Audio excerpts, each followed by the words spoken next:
తీసుకెళ్లారు. ఇది చాలా తీర్చలేనటువంటి పూర్చలేని నష్టం. ఆయన ఉంటుంది ఎప్పుడు వి నీడ్ మోర్ అనేది మన ఇండస్ట్రీకి అంత వి మిస్ హిమ్ అండ్ వాళ్ళ ఫ్యామిలీ ఈ లాస్ని లెట్ దెమ్ బేర్ ఇట్ అని ప్రే చేస్తాం. Thank you. ఉషా మూవీ సంస్థ ద్వారా చదవడం మొదలైందండి. అలా నేను ఒక్కనే కాదు,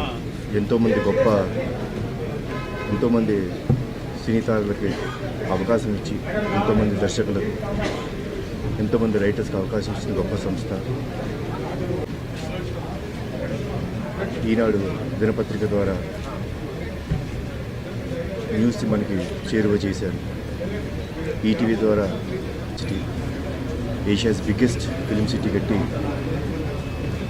మా సినిమా వాళ్ళకి షూటింగ్ అనేది